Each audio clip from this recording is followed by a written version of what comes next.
अवधूत चिंतन श्री गुरुदेव दत्त श्री स्वामी समर्थ. नमस्कार, मी रोहिणी परत एकदा तुमच्यासाठी खूप महत्त्वाचा व्हिडिओ घेऊन आलेली आहे. तर आजच्या व्हिडिओमध्ये आपण बघणार आहोत की बघा 4 ऑगस्ट शुक्रवारी आहे संकष्टी चतुर्थी आणि संकष्टी चतुर्थीच्या दिवशी आपण गणपती बाप्पांची मनोभावे प्रार्थना करतो, मनोभावे त्यांची पूजा करतो. सर्वांना उपवास असतो नसतो, पण त्याचबरोबर आपण गणपतीची पूजा करायला विसरत नाही. या दिवशी आपल्याला गणपती बाप्पांची होता होईल तेवढी आपल्याला उपासना करायला हवी. गणपती स्तोत्र, गणेश स्तवन, गणपती अथर्व शीर्ष अशा बऱ्याचशा गोष्टींची सेवा आपण नक्कीच या दिवशी करायला हवी.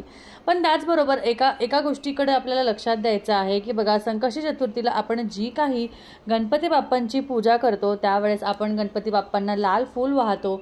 त्या लाल फुलामध्ये सर्वात महत्त्वाचं फूल म्हणजे गणपती बाप्पांना आवडणारं फूल म्हणजे जास्वंदाचं फूल. जास्वंदाचं फूल जर का असेल तर तुमची पूजा ही नक्कीच फलित होते. कारण गणपती बाप्पांना आपण कसं करतो, ज्या काही गोष्टी ज्या काही देवतांना आवडतात आपण त्या गोष्टी त्यांना अर्पण करतो. तर दुर्वा असायला हव्या, त्याचबरोबर अखंड तांदूळ असायला हवे, त्याचबरोबर दुर्वा झाल्यावर तुम्हाला जास्वंदाचं फूल असायला हवं. या सगळ्या गोष्टी खूप महत्त्वाच्या आहे. मोदकाचा प्रसाद गणपती बाप्पांसाठी आपल्याला करायचा आहे. ह्या पद्धतीने आपण जेव्हा कधी मनोभावे प्रार्थना करतो, मनोभावे पूजा करतो, गणपती बाप्पा आपल्याला कधीच कशाचीच कमी पडून देत नाही.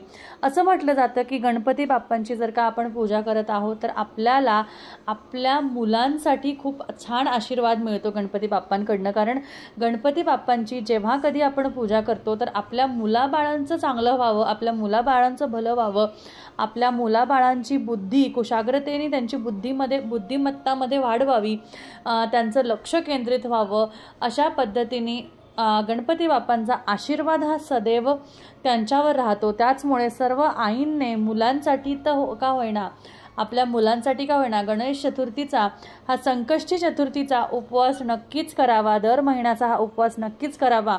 आणि त्याचबरोबर आवर्जून गणपती बाप्पांना जास्वंदाचं फूल, दुर्वा, 21 दुर्वा म्हणा, 11 दुर्वा म्हणा किंवा आणि त्याचबरोबर मोदकाचा नैवेद्य नक्कीच करावा. ह्या गोष्टी खूप महत्त्वाच्या आहे. पण आता बघा काय होतं ना, बऱ्याचशा वेळेस आपण चुका करतो. काय चुका करतो ह्या आपल्याला कळत नाही आणि न कळत आपल्याकडनं त्या चुका होतात. आता ह्या न कळत चुका काय आहेत, तर आपण जेव्हा गणपती बाप्पाला फूल वाहतो, आपण गणपती बाप्पाला दुर्वा वाहतो, तर आपण फक्त काय करतो, डोक्यावर ठेवून देतो. आपण फूल जे आहे गणपती बाप्पाच्या समोर ठेवतो आणि जे आपले दुर्वा आहे ते गणपती बाप्पाच्या डोक्यावर किंवा साईडला असं ठेवून देतो. पण शक्यतो तसं न करता तुम्हाला एक गोष्ट लक्षात घ्यायची आहे की गणपती बाप्पांना कधीही दुर्वा अर्पण करताना एका ठिकाणीच दुर्वा अर्पण करायची असते. त्यामुळेच गणपती बाप्पा ती दुर्वा ही तुमच्याकडनं आपण म्हणतो ना, जे आपण अर्पण करतो ते घेतात, त्याशिवाय ती त्यांना अर्पण होत नाही.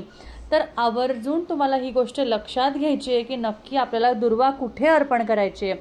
आता बघा, जेव्हा आपण दुर्वा गणपती बाप्पांना अर्पण करतो तर तुम्ही बऱ्याचशा वेळेस बघितलं असेल की बरेचसे लोक मागून गणपती बाप्पांची जी दुर्वाची जुडी आहे ती ठेवता, म्हणजे देठ मागे आणि दुर्वा त्यांच्या समोर, त्यांच्या चेहऱ्यासमोर येईल असं ठेवतात. त्याचबरोबर ही एक खूप मोठी चूक आहे. तुम्हाला तसं न करता गणपती बाप्पांच्या जो दात त्यांचा तुटलेला आहे, जो त्यांना आपण एकदंत म्हणतो, त्यामुळे जो दात त्यांचा तुटलेला आहे, त्यांच्या डाव्या बाजूचा जो दात आहे आणि त्या बाजूला त्यांची सोंड ओढलेली असते, तर आपल्याला त्या दातेच्या तिथे आपल्याला दुर्वा अर्पण करायची असते.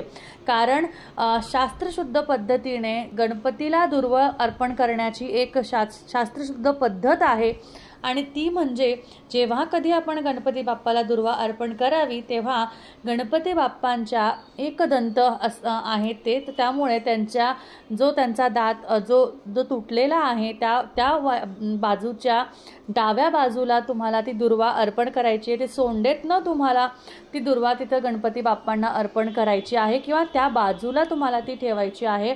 त्यानंतरच ती गणपती बाप्पांना ती दुर्वा अर्पण होते, नाहीतर तुम्हाला तुमच्या पूजेचं फळ मिळत नाही. का तर ती दुर्वा गणपती बाप्पांना अर्पण होतच नाही.